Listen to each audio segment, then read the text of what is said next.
Hey, Scott, how are you? What's going on, Darby? Oh, another day in the life of fucking COVID. This is turning into an era. How was your quarantine 420? It was very stony. It was. I had a lot of fucking weed. You? All to yourself, too. Couldn't share it with anybody. Yeah. Well, no, I mean, I listened to our episode on 420. We did a good job. Did you hear it? I listened to it when I cut it. I didn't re-listen to it again after. Oh, well, see, I've heard it twice. I figured that was good enough. Yeah, I do sometimes, because sometimes you like edit it in a way that's surprising. This time you did, but you told me to check it out. It was good. I liked it. I thought it was funny. Good. Yeah, Katie was a interesting add to that. Yeah. A different viewpoint on shit. Yeah, we'll have her back for sure. But not today. Not today. She's got other obligations and whatever. It didn't work out.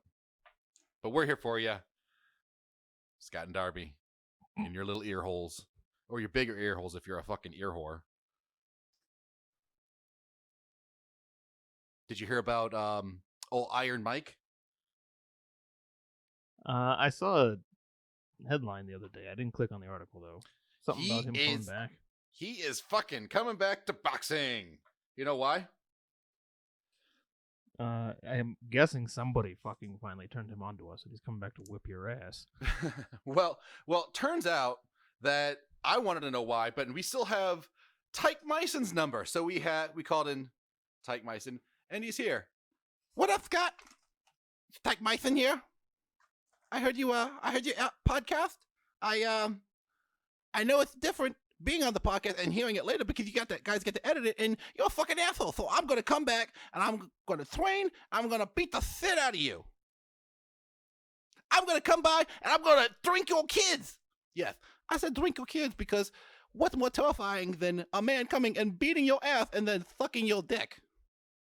That is scary shit. I'm Tyke Myson. I just want to point out once again that Darby was the one talking shit and not me, so. I already beat his ass and drank his kids. His kids were awesome, though. That's why he looks like that. Fucking Tyke Myson is here all fucking day. I got shit to do. I cleared my schedule for this show. So but that's where I gotta go, so I'm gonna go froze. now. Bye. What? Our video feed froze. And you have the gayest look ever on your face. I'm sending you a screenshot of it right now. Okay. We'll have to post it.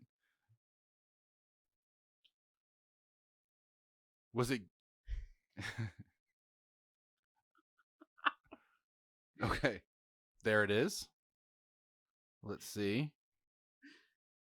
It's still frozen like that on my end, too. Aww. Yes. That picture screams, give me penis on my forehead. On your forehead. Yes, that's a little more gay than in your mouth. Very specific. Sitting there playing with it. Putting it on your forehead. Mushroom stamping yourself. Do you like it vertically or horizontally across your forehead, though? I like a fucking tic-tac-toe mark. That's what I like. Like on the cheeks, too. I mean, my butt cheeks. My video frozen? What? Technical complications. Hey, you're moving again. I said, hey, Yay! You're moving again. I hope I stopped that way.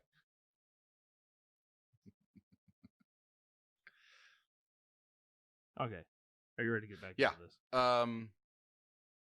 Where the fuck were we? I have no idea. That's all right. All right, so completely sidetracked. So we're back from our technical complications, and I guess we should tell you here at the Higher Minds podcast we have them. I'm Papa Darby, and I'm Scott. That was my weak ass intros to us. And we're the Higher Minds podcast. We still are. How was your week, Scott? Did you have a good one? It's all right. Yeah. Yours? Yeah. Doing shit. Being quarantined, I feel a lot busier now than I did when I was traveling to North Carolina. Really? Yeah. Because I think it's because Are you? Yeah. Well, I mean, your editing was spot on last week, so I had time. there's that silver lining. um but yeah, no, I'm working from home for at least a little bit. My job is a lot of writing and then execution of that writing. So when we get to the execution part of that writing, I might be a little furloughed. And how close are you getting to that? But right now it's not. So I'm doing that on top of all the other shit I have to do at home, which makes it, I don't know, it just feels more like there's a lot more to do. Okay. I get up, Yeah. and then I sit on the couch all day. And then I go back to bed. And then I get up, and I sit on the couch all day. Oh. If I wasn't working, I don't know, be cleaner or something. Not saying, yeah, that sounded like a dig. I wasn't a dig. I don't know. I've just still been finding. I mean, I got my kids and shit. I got shit to do Yeah, I live alone with a dog. and stuff. Yeah, you gotta walk Xena. How was Xena? Xena liking your presence? She's a fucking little confused. She sleeps a lot. Like, you don't realize until you spend way too much time with your dog how much they just nap all the time. Well, I mean, yeah, not like they're going to jobs during the day. It's not like that movie Cats and Dogs. See that, Jeff Goldblum? No. Where cats and dogs are actually in a secret spy war. Oh, I do remember. My dog, that Mulder? Yeah. She'd be the tech dog. Was that made by the same people as Spy Kids, or was it just equally as bad as the Spy Kids movies? Equally as awesome. Sure. Yeah, I don't know if it was. But yes, they were equally amazing, and they're both awesome. They hold up today. Everybody go back and watch Spy Kids, and with I wanted to say Benicio del Toro, but that's not right. What's his name? The Spanish dude, like from Spain, Spanish. What? Antonio Banderas? Antonio. Is that Hello. the right Mexican guy? I am Antonio Banderas. Actually, that's hello. I am Inigo Montoya. You killed my father. Prepare to die.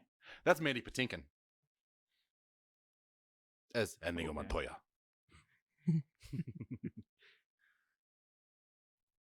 Man, everybody's getting all sorts of fucking voices today. I've got more in store. Great. Speaking of which, I can't wait. For what story do I have these voices, Scott? That was awkward as fuck. Go ahead. What are we talking about today? You just glitched out real bad again. I didn't understand a thing you just said.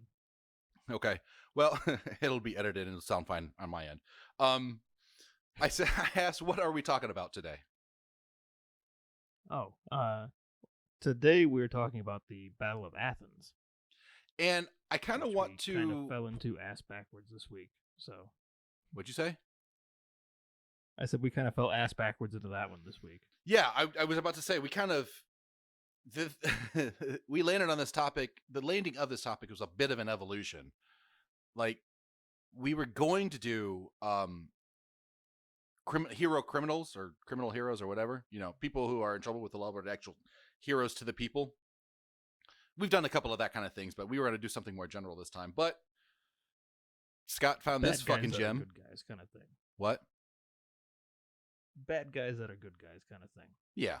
But Scott found this fucking gem, and so I was like, hey, let's just do this one because it's super interesting.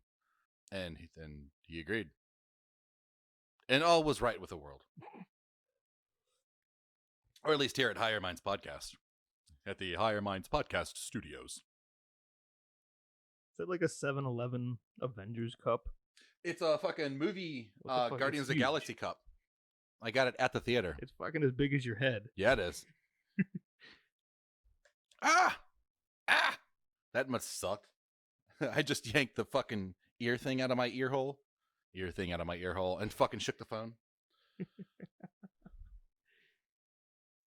Got all car sick and vomited everywhere. You had a whole little special intro for this planned out, didn't you?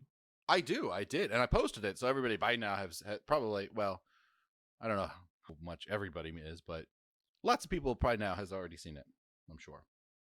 But And where would they have seen it at? They would have seen it on Facebook. And just there, nowhere else.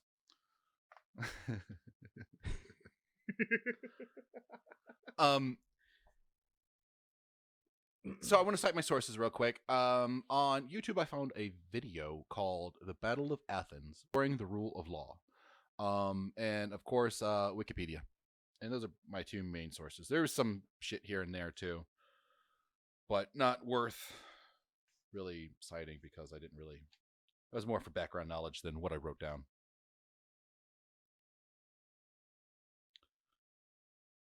Cool story. Yeah. So from Facebook to Amazon to biological warfare, the governments of the world have many more effective technological levers to pull to keep its citizens in line and docile. About a year ago, the term Second Civil War began popping up on social media. A bit later, the idea made its way to mainstream news. People began to think and prepare for the possible eventuality. Then all of a sudden, the mentions in the news stopped. The news is now committed to wall-to-wall coverage of coronavirus reporting that could save your life and the lives of everybody you love. The idea of civil war has been curbed by social engineering on social media, and now we're all united in being stuck in our homes without the benefit of gathering with our peers, now totally dependent on those levers, Facebook, Amazon, the news, etc. It turns out that an incredibly useful tool to prevent development of a militia is social distancing. You are not allowed to gather in groups more than 10 or more. Sometimes you're not even allowed to gather in groups of yourself. However, the legitimately dazzling silver lining is that the people are finding a lot of common ground during this and are actually uniting. I have had the ultimate joy in witnessing American liberals and conservatives start to find each other and even open up to and not reject some of the conclusions each side has come to by trying to solve the same problems that everybody has. Hopefully, this unification will result in unveiling the true enemy. Hopefully, this unification will result in destroying said enemy. And hopefully, this unification will change the conflict from a civil war to a revolution, something we badly need. And so we're going to continue with the story of a time when one of the only levers was law enforcement.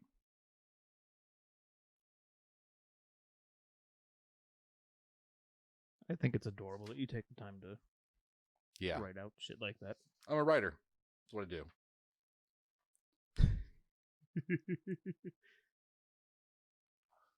Did you want to add to that? No. Wait. I was doing other things while you're reading that because I've already read what the fuck you just said. Did you want to add to that? Ask me that again. I remember what I was supposed to fucking say. It's already there.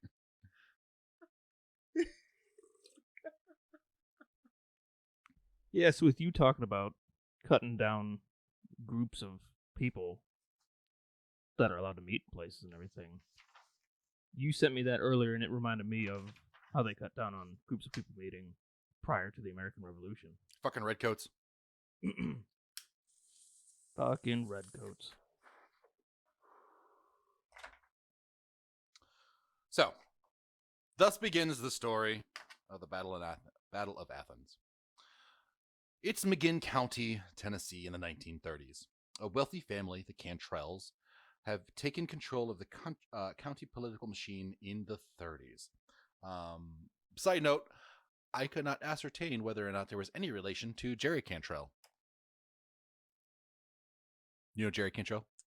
Why does that name sound familiar? Guitarist for Alice in Chains and a bunch of other shit. Okay, because I thought it sounded familiar too, so I looked up Jerry Cantrell, thinking it was some politician or some shit, and all I could find was that Alice in Chains guy. And I'm like, why the fuck would I remember that name? He went on his own and made a couple albums that did okay in the late 90s. Yeah, I just the name, I figured it was some kind of a politician or some shit. I have no idea why I know the guy's name from Alice in Chains. I don't know. I did. I like music. I like Alice in Chains. So, I'm burping. Burp. I'm too excited about this.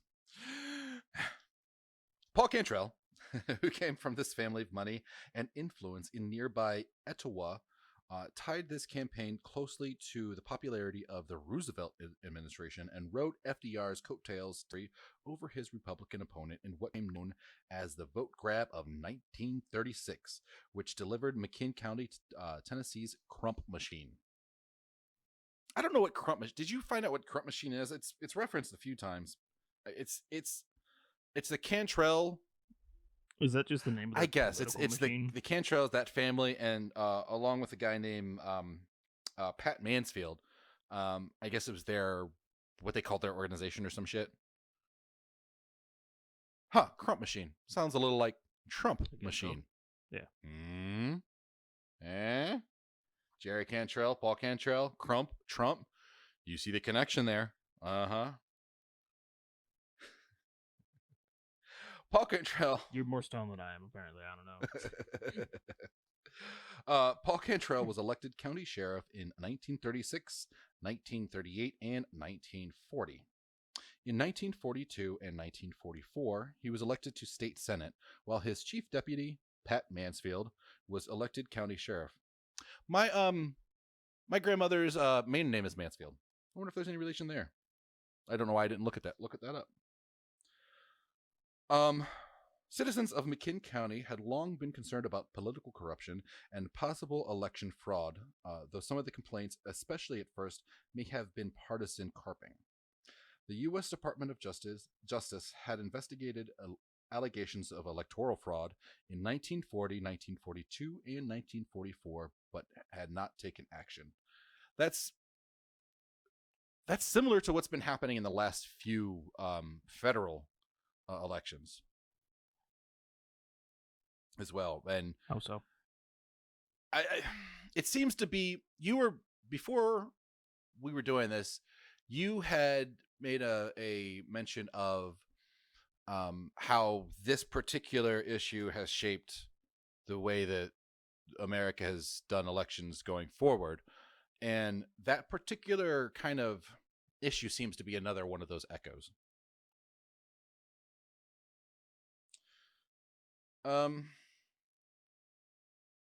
So deputies commonly accepted bribes, intimidated voters, tampered with ballot boxes, and began beating those who spoke out in a Clinton-y fashion. Although people usually get depressed about speaking out against the Clintons.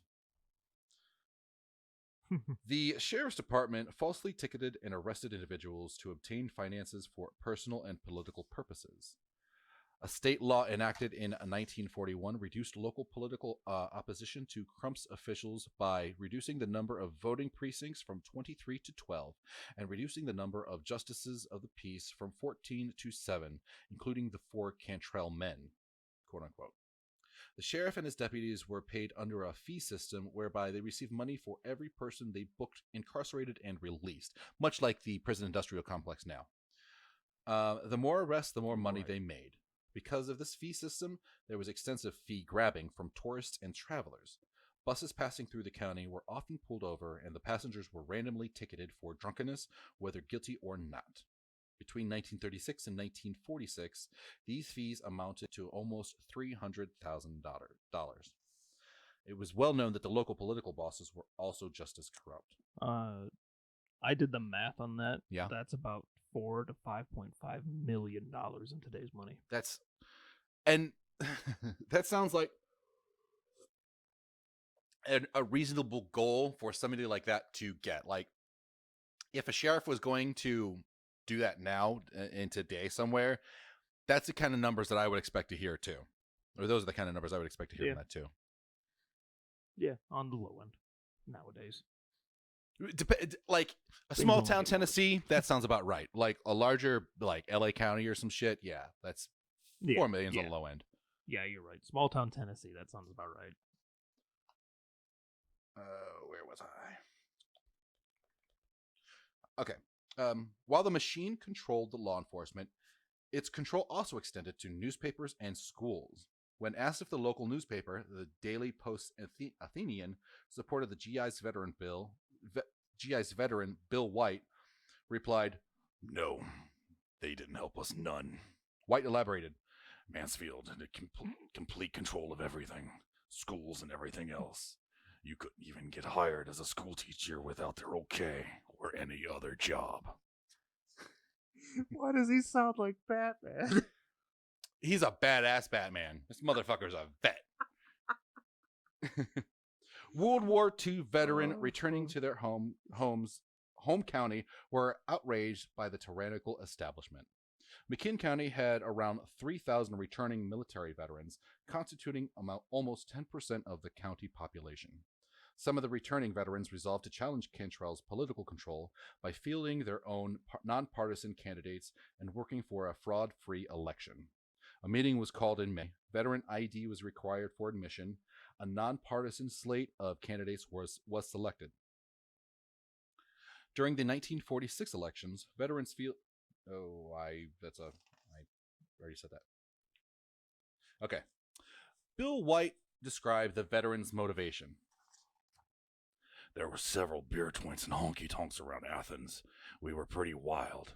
We started having trouble with the law enforcement at that time because they were making a habit of picking up GIs and fining them heavily for almost anything. They were kind of making a racket out of it. After long, hard years of service, most of us were hardcore veterans of World War II. We were used to drinking our liquor and our beer without being molested. When these things happened, the GIs got madder. The more GIs they arrested, the more they beat up, the madder we got. And I can take the sight of Jerry guts, and sight of Jerry blood and shit. I found comfort in it. But Paul Cantrell's penis when he molested us, that's nightmare fuel. His penis was like a tree stump with a little green tree growing out of the middle of it. It was so veiny."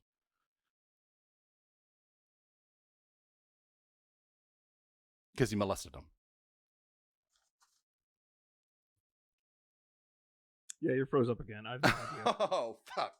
I expected a reaction. Okay. You can hear me though, right? I can hear you. I have no idea when you're looking at me and when you're reading and what the fuck you're doing. And okay, you're moving. Okay. All right. One of us has a real shit internet connection this week. I think so I've noticed in the last few weeks or so that that connection has slowed, and I think that's because everybody's using it all the time. Yeah, everybody's fucking home all the time. And that's what everything runs on. All right. Anyways, you were saying something about tree dicks or some shit. I don't know. "Yeah, Paul Cantrell molested us, and his penis was so scary. It changed my DNA. I passed it on to my children, and they now have nightmares of Paul Cantrell's dick."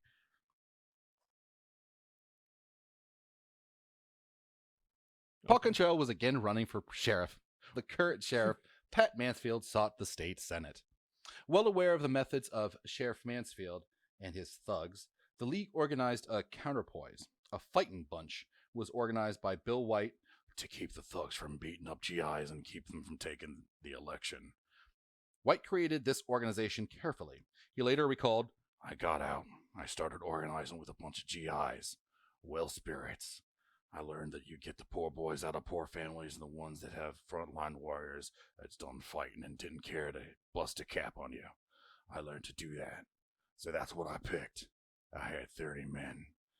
I took what mustering out pay I got and bought pistols. And some of them had pistols. I had 30 men organized. Sheriff Mansfield also organized for the upcoming election, hiring 200 deputies, most from neighboring counties, some from out of state, at $50 a day, which is equivalent to $656 in 2019. On August 1st, Election Day, Sheriff Mansfield brought in those 200 deputies to detain and beat up XGI poll watchers, in addition to taking the ballot boxes back to the jailhouse for an official count. Taking the ballot boxes constituted a violation of Tennessee state law, as the ballots must be counted in full view of the voting public. And I added, that's kind of what voting machines do today. They're essentially a digital black box which spits out a number that a person qualified, quote unquote, qualified to extract the number can only read. So it's the same type of situation, just more technical, and it's easier to fool people with it. So yeah, easier to hack and manipulate and shit. Yeah. So yeah, I mean, it's putting. So Scott and I disagree on this. I think it is important to vote and to be. If you want to be able to control your government, you have to participate in it. If you don't participate, then there's no chance in doing it. So in kind of a optimistic, faithful way, I think it's important that everybody does that. However, voting at an electronic voting machine is just as effective as throwing a penny in a wishing well. I mean, any of it is. Once you punch your hole or fill in your bubble with your pencil or whatever the fuck it is, push the button on the screen, you have no idea if what you voted for is actually going to what you voted for. Yes. It's just a warm, fuzzy sense of, I helped. And there's no logical argument against that. Like, it's just like religion, you have to vote on faith. Not that me personally, I have a hard struggle with it. I still vote. I still try to do what I can to do what I think is right. But I don't have very much faith that it does much. See, and I look at it the other direction. I don't participate in what I know is wrong. So. Yeah.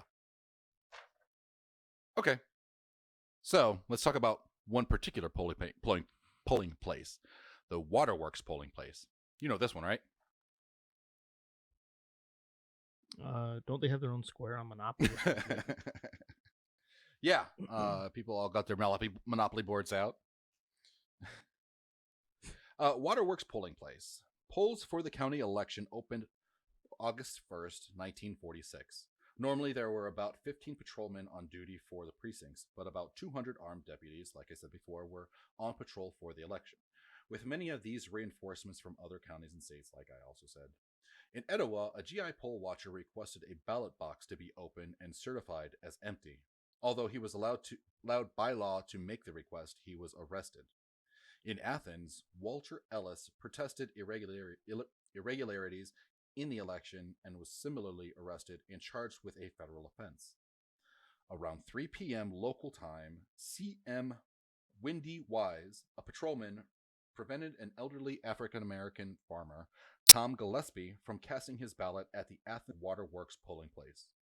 When Gillespie and a GI poll watcher objected, Wise struck Gillespie with brass knuckles, which caused Gillespie to drop his ballot and run away from the deputy. Wise then pulled his pistol and shot Gillespie in the back. Wise was the only person to face charges from the events of August 1st through 2nd, 1946, and was sentenced to 1 to 3 years in prison. And that was just the beginning of the events that took place that afternoon into the evening. GIs had gathered in front of the L.L. Schaefer store, which was used as an office by campaign manager Jim Buttram. Wait. Hold on. There's a couple of things. There it is. I was expecting There's a couple of things that we need to talk about here. First of all, we'll get to Buttram. But So I was watching this made-for-TV movie that I mentioned on YouTube, and just to set the mood, it's 1930s. All these GIs went back home, got on their fucking suits and ties and their fedoras. Or, 1946. Sorry, 46. They got on their suits and ties and fedoras and their rifles and went and gathered. So there's all these fucking poor gangster-looking motherfuckers all rallying around. Anyway, please. Oh, no. Butt ram? I didn't see that at all. What? Like, did his parents hate him? You know, his parents weren't named fucking Butt Ram. Nobody else was named Butt Ram. This. Oh, man. Was that his first or last name? Our video feed has frozen again, and it's another fucking amazing freeze. Yeah, I only looked at that one picture. I haven't looked at the other ones you showed me. Or you sent me.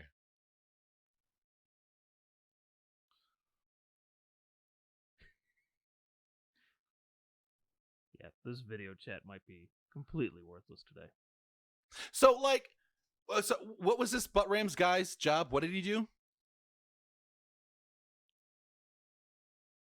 So Butt Ram was where the fuck to go? Campaign manager. Oh, that's even better. Butt Ram as a campaign manager? Like, that should be like a judge named Butt Ram. You know, what do you think his ancestors fucking did? They were the biggest, gayest motherfuckers out there. Everybody knew these Butt Rammers. I mean, a lot of last names do come from what Yeah. you used to do. Like, Smiths or former blacksmiths and shit like that. Darby's so. their former Darby's. Yeah.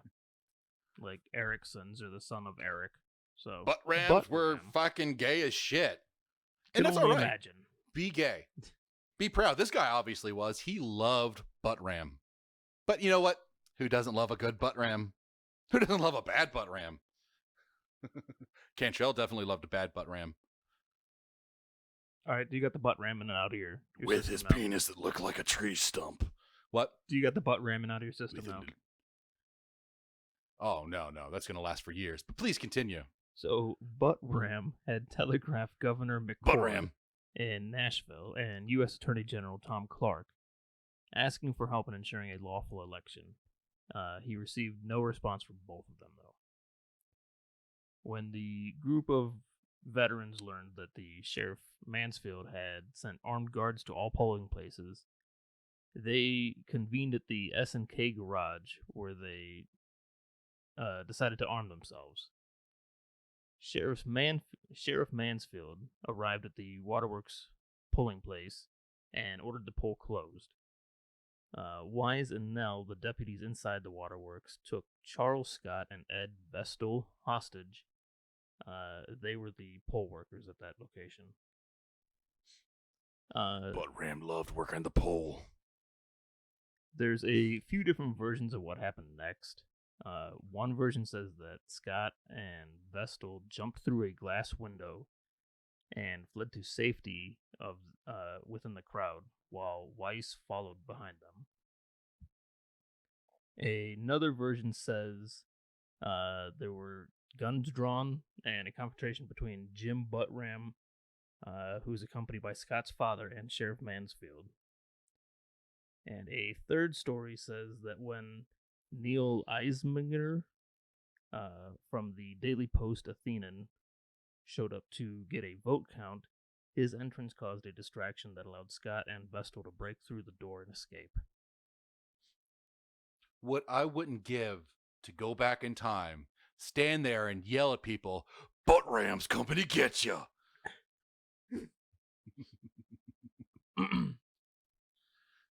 All three stories agree that the escape was followed by gunfire, which sent the crowd diving for cover. Someone in the crowd yelled, quote, "Let's get our guns," causing the crowd to head back to S&K Garage, where they had stored their weapons. That's like which is the most American thing I've ever heard. which is different than the H&K garage where we used to record. Yes.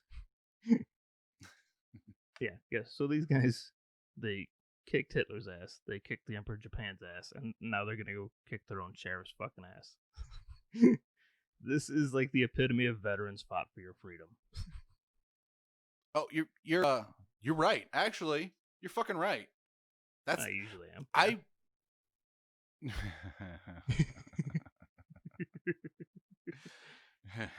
We'll let that one go.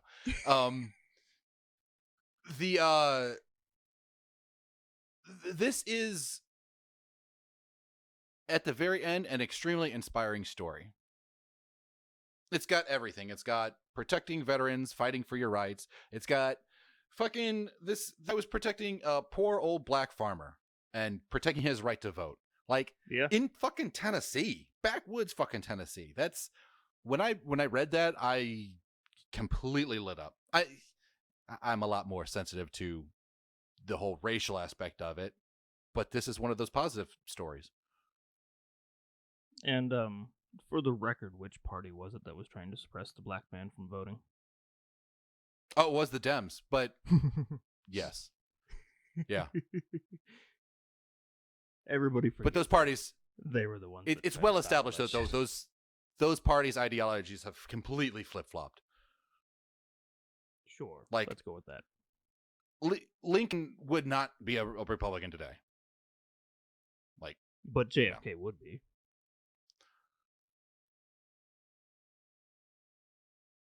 I don't think JFK would have been either. He was, for the simple fact that he was pro civil rights. And the Civil Rights Act was passed by who? That was Republicans. what the fuck's his name? The guy. Bryan Cranston played him. I have no idea what the fuck you're talking about.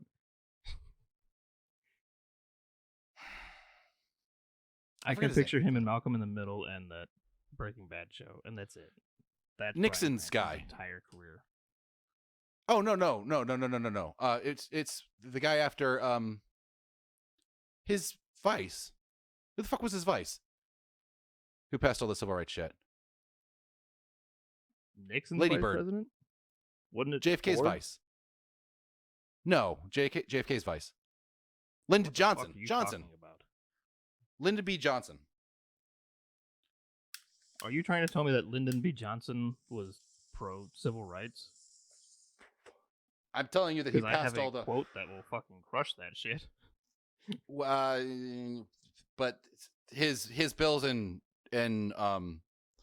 his bills and acts, he still did pass all a bunch of shit. He, whether or not he was quoted saying shit, he still did all the shit.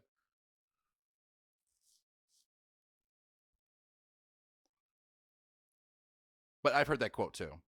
We had that. We quote you Yeah, I'm used pretty that sure quote I've on read the that show quote on before. the show before. Yeah.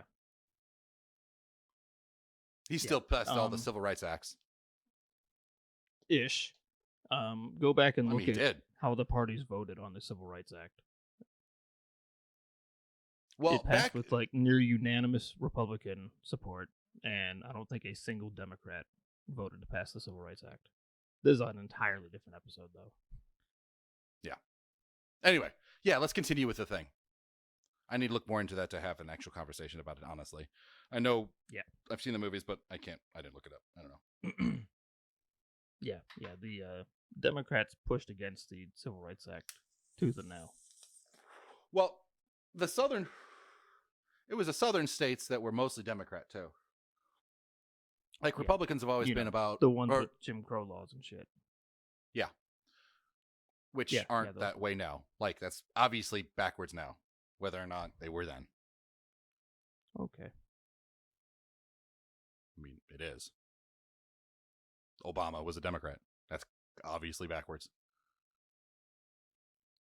I mean, just because the Democrats fuck the black communities doesn't mean the black community doesn't still vote for Democrats. All you have to And do is look therefore- at cities like Baltimore and fucking Chicago and shit like that to see that Democrats just fuck minorities over. Yes, minorities get fucked over no matter what. That's the point. That still doesn't mean that the Democrats today are the Civil Rights Party and the Republicans are not. The Democrats today were never the Civil Rights Party, though. We are fucking way off topic. Let's get back to this shit. This is an entirely different fucking podcast. So they took the ballot box. Fucking that one. Okay. So Chief Joe Dunn took the 2 deputies and the ballot box to the jail. You had mentioned that just a minute ago. Yep. 2 other deputies were dispatched to arrest Scott and Vestile. These deputies and their backup were disarmed and detained by the GIs. So they fucking went to go arrest these people and they went, nope, you're arrested. Fuck you. You know when you can't do that? When you're quarantined. Yeah. GI advisor Otto Kennedy asked Bill White what he was going to do. White said, quote, I don't know, Otto. We might kill them. That's the new most American thing I've ever heard. What are you going to do? Fuck if I know. We might just end up killing them. According to White, Kennedy grew alarmed and announced, oh Lord, oh Lord, oh Lord. No, I am not having nothing else to do with this. Me and my brother and son-in-law is leaving here. End quote. I sent you that text Yeah, a go couple ahead. hours ago and asked what voice you would read that in. And I said Gomer Pyle. Oh Lord, oh Lord. Oh. I can't do Gomer Pyle. I'm not going to try. Jim Neighbors, And R.I.P. To me, in my head, I read that as like an old Uncle Ben's rice-looking black dude. So apparently okay. we're both racist on that one. But you a little more so because what did Uncle Ben sound like? The Zippity Doo guy, but I can't remember what the hell his name was. So I went with Uncle Ben because they're basically not the same guy. That's not the same guy. That's more racist. Are you talking about the fucker from Song of the South? Yeah. Oh, Jesus. Oh, my God. And the Tar Babies? Oh, don't say shit like that. Guy. Uncle Remus is what you're saying. Uncle Remus. I knew it was Uncle something. Racist. Anyway. So Kennedy reportedly left vowing to have no part in murder. The crowd and most of the which GIs is admirable. I dispersed. want to point out we at Higher Minds do not advocate murder. We prefer a peaceful solution is a better solution. It's not murder, it's revolution. A peaceful solution is a better solution. We do not advocate murder. So the most of the crowd dispersed. The remaining GIs took the 7 deputies turned hostages to a wooded area about 10 miles from Athens, stripped them down, tied them to a tree, and beat them. Ouch. Yeah. Wait, I'm sorry. The cops got stripped and beaten? Yep. Oh. Those ones that they sent to arrest those 2 guys that escaped, and the ones that they sent as backup for those 2 guys, yeah, they got taken to the woods and beaten. See, I how do you get a revolution without cruelty? I abhor cruelty, but how do you fix that problem without it? I don't know. The key is to just make being on the other side so terrible that nobody wants to be on the other side so anymore. That's one tactic, yeah. I don't know of any other. Getting stripped and tied to a tree and then beaten will make you not want to go back to that team anymore. Well, I mean, that also does make the hatred deeper. Yeah, but if you beat them good enough, you don't have to worry about them. Yes, if you kill them, they're no longer a problem. I'm not saying kill them, just like cripple them up a little bit. Yeah. Quadriplegics don't fight well. At the 12th precinct, I cannot fucking say that word. At the 12th precinct, the GI poll watchers were Bob Harrell and Leslie Dooley, a one-armed veteran from the North African Theater. The polling place was commanded by Mansfield man Minus Wilburn. Wilburn tried to let a young woman vote, who Harrell believed was underaged, and didn't have a poll tax receipt, and wasn't registered to vote. Um, Harold grabbed go ahead. Go ahead. Harold grabbed Wilburn's wrist when he tried to deposit the ballot in the box. Wilburn struck Harold in the head with a blackjack and then kicked him in the face. Wilburn closed the precinct and took the GIs and the ballot box across the street to the jail. Harold was brutally beaten and taken to the hospital. So, go back to the beginning of that paragraph and reread the description of what's his name with the one arm. Leslie Yes. Dooley. He's a one-armed veteran from the North African. So, theater. I'm going to risk making an ass out of myself and assume that he lost the arm heroically. But and so thank you very much, sir. You've been dead for a while, I'm sure, so I don't really, whatever. Just, paying my respects. Anyway, but that description sounds very vaudevillian, doesn't it?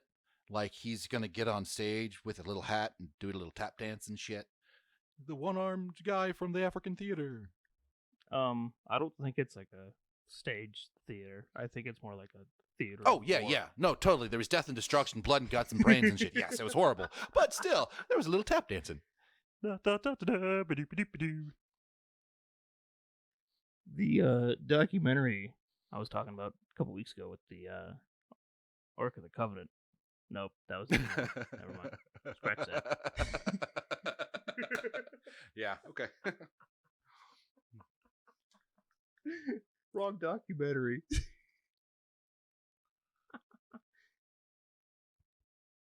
So as the polls closed and counting began, the GI-backed candidates had a 3-1 lead over the Democratic political machine, whatever the fuck their name was. What'd you say their name was? The Crump machine? Crumps. Yeah. When the GIs heard the deputies had been taken and the ballot boxes had been taken to the jail, Bill White exclaimed, quote, "Boy, they are doing something. I'm glad they have done it. Now all we have to do is whip on the jail." End quote. Eddie Murphy should do GIs... a movie about the current administration and call it The Crumps, where he's the only actor in it. And they're all fat and black. Well, no, let's go whiteface for this one. Huh. Why haven't Eddie Murphy and all his characters and Mike Meyer and all his characters teamed up for one big fucked up movie with only 2 actors in it? They know each other. Haven't they been movies? Were they on this all together? No, they weren't. They were years apart. They did Shrek together. Oh, but they did Shrek together. You're right. And Eddie Murphy the Dockney? Huh. Okay. Yeah, why the fuck haven't they teamed up to do all those bad characters? Scott and Darby are officially calling for that to happen. If you don't make that happen, we're going to talk about you and stuff. I don't know. That's the only tool we got. Yeah. So do it, or we'll talk about it.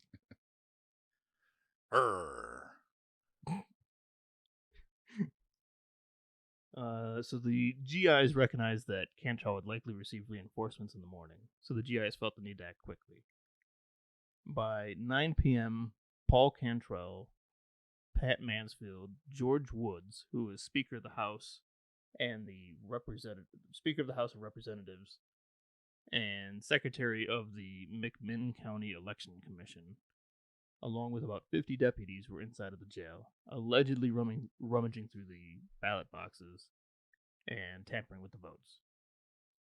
Woods and Mansfield constituted a majority of the election commission and could therefore certify and validate the counts from within the jail.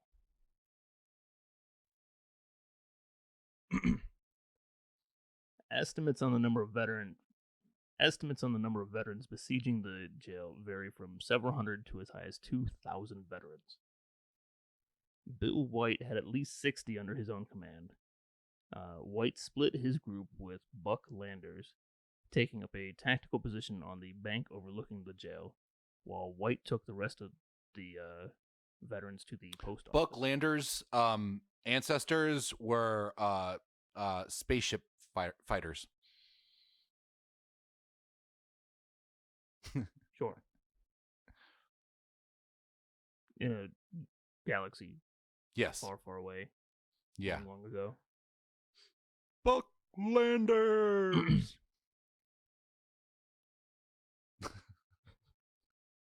It does sound like a 50s space sci-fi I show. bet he I'll got give you so that. much ass from that too. Hey, baby, I'll take you to space. I'm Buck Rogers' cousin. Bucklanders. I'm 2 inches shorter. Was Buck Rogers a space guy, or is he a cowboy guy? It could go either way. I don't know. Who the fuck was Buck Rogers? Buck Rogers was fuck, I don't know. God damn. I feel like a millennial. Yeah. Was he space or was he cowboy? Buck Rogers was space. Ah. So I was right. Anyways, wildly off topic again. Buzz Aldrin was a cowboy. Wait. What about Buzz Aldrin? I said he was a cowboy. Yeah. A space cowboy. Facts.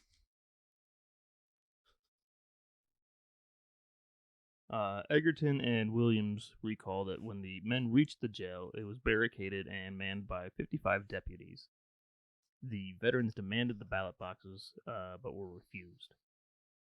Lone Selber, author of the 1985 American Heritage magazine article, wrote, "Opinion differs on exactly how the challenge was issued.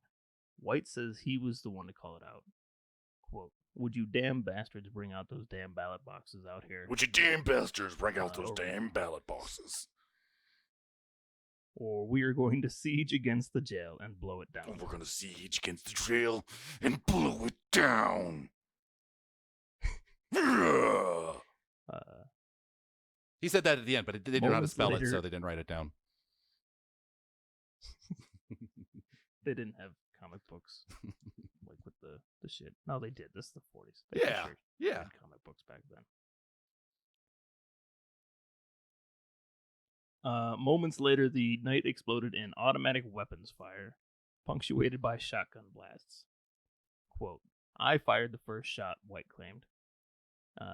Then everybody started shooting from our side. I fired the deputy first ran to the shot. door. And then everybody... I shot him. He wheeled and fell inside the jail. In 2000, Bill White claimed that In he said, 2000? quote, boys, what? In 2000? Yep. Oh, wow, okay. I didn't realize, I would have thought he died probably of lung disease in the 80s. I mean, there were still a good number of World War II guys alive in 2000. So. Oh, you're right. But I mean, he lived through asbestos and this kind of shit in Tennessee.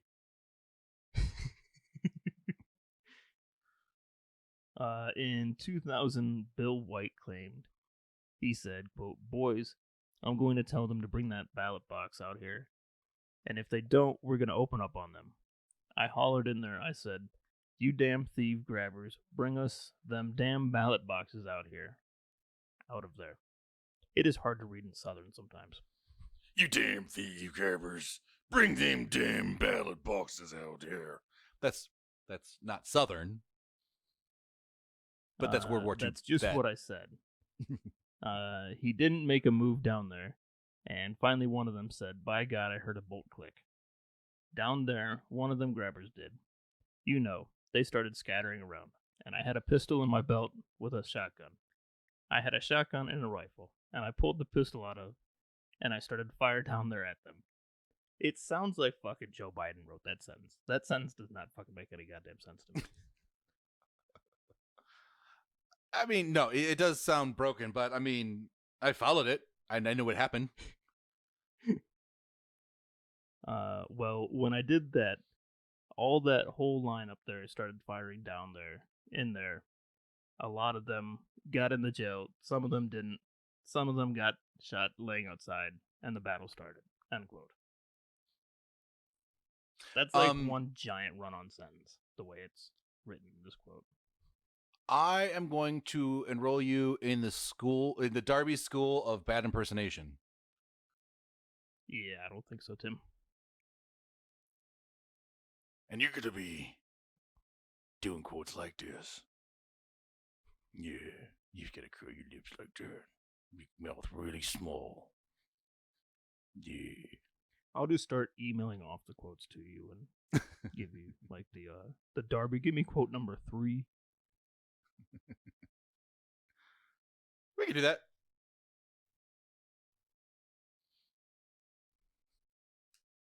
An attempt by deputies outside the jail to reinforce the jail was thwarted by Bill White's, quote, fighting band. Some people in the jail managed to escape out the back door. The fleeing people threw down their weapons and ran off, so White ordered his forces not to shoot the escapees. For the veterans, it was either win before morning or face a long time in jail for violating local, state, and federal laws. Rumors were spreading that the National Guard and state troopers were on their way. Yeah, I was just about to mention that I in that movie they were very concerned with total victory because the National Guard, if they didn't have seize control of the ballot boxes and take control of the talking points, that they would come in and shoot them and just ask questions later. Oh yeah. At that point, it's either win or be labeled a domestic terrorist. Yeah, which and I mean, it just goes to show the victors write history. If this had gone another way, they would have been terrorists. Yeah, absolutely. White made White made hourly demands for surrender. The GIs finally decided to resort to dynamiting it. At about that time, an ambulance pulled up to the jail. The GIs assumed it was called to remove the wounded and held fire. 2 men jumped in and sped off. Those 2 men were Paul Cantrell and Sheriff Mansfield. Bitches. Yep. Those chicken shit asshole motherfuckers. That's why you leave no survivors.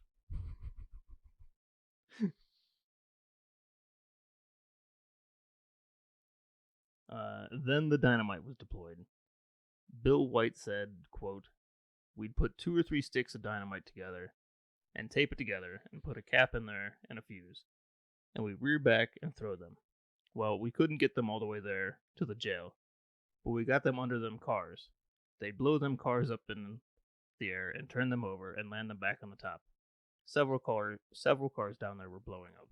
End quote. So close only counts in horseshoes, hand grenades, and sticks of dynamite. Yeah, you can throw sticks of dynamite in that short list too. Yeah. The okay. first bomb landed. I want to point out real quick. He said 2 or 3 sticks got strapped together. 1 stick would have been sufficient. Yeah. He didn't need to do that. Anything worth doing is worth overdoing. Let's take out the block. The first bomb landed under Bob Dunn's cruiser, flipping it on its back. Bill White said, quote, "We're going to have to get some charges up there on that jail." I said, "Make a couple charges there. We'll go down there and we'll place them charges." So I made up a couple charges and I crawled up and I put the charge on the jailhouse porch. So he blew up a car and he said, "Holy shit, we gotta blow up more shit." Yeah, the car isn't going to get them out of the jail. We have to blow up the jail, obviously. So 3 bombs went off almost simultaneously. 1 destroyed Mansfield's car, 1 landed on the roof of the porch of the jail, and 1 went off against the jail wall. Accounts on the end differ. American Heritage states, quote, "In the end, the door of the jail was dynamited and breached.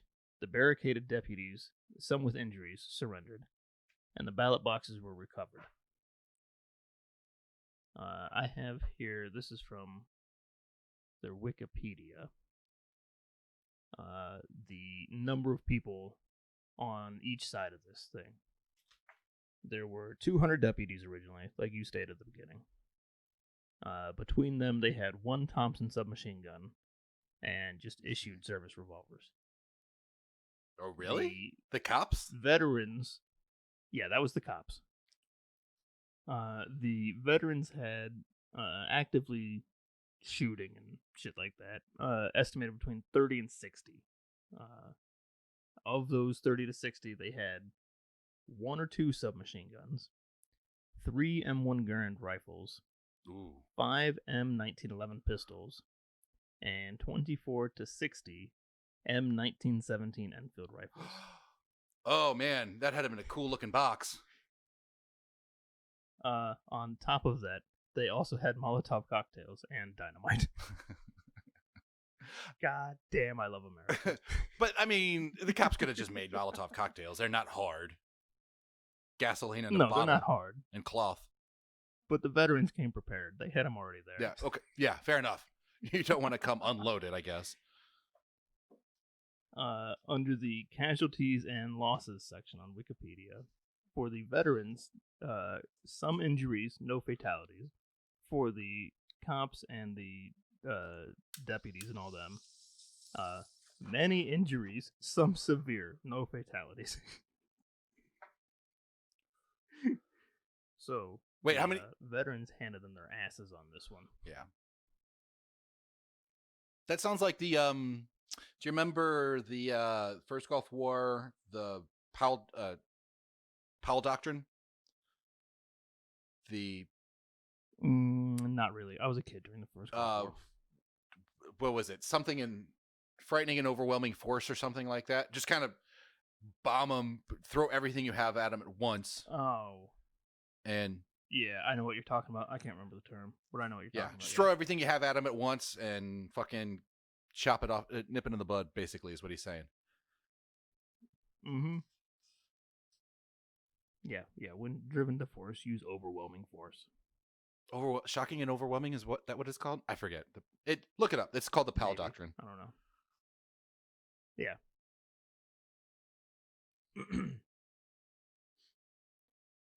So yeah, that's how veterans actually fought for American freedom, by kicking their local government's ass. And it's kind of funny how those vets who fought for our freedom went over, fought the Jerry's for our freedom, came back, fought our own government for our freedom.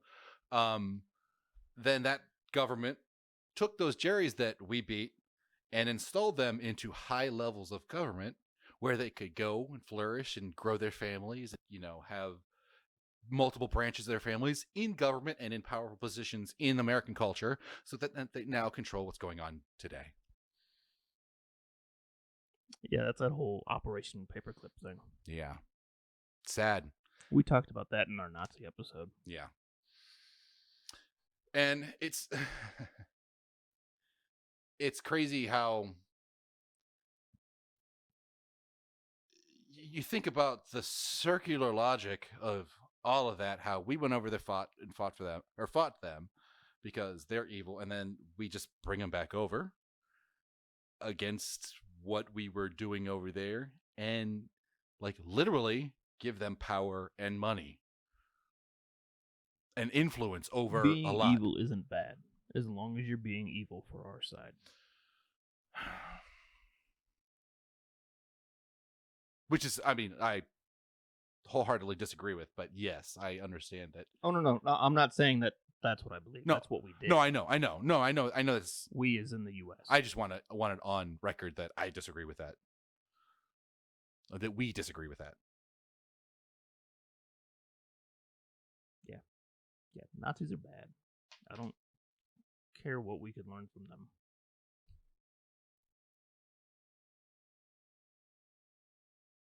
Yeah. Anyway, so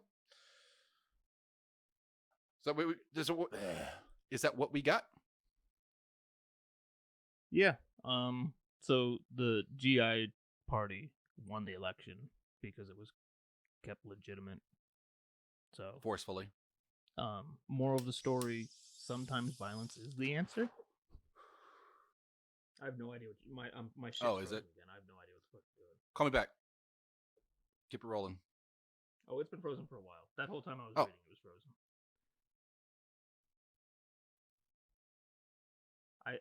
It just sounds like you should be giving me a look that I. Yes, Oh, now you disappeared.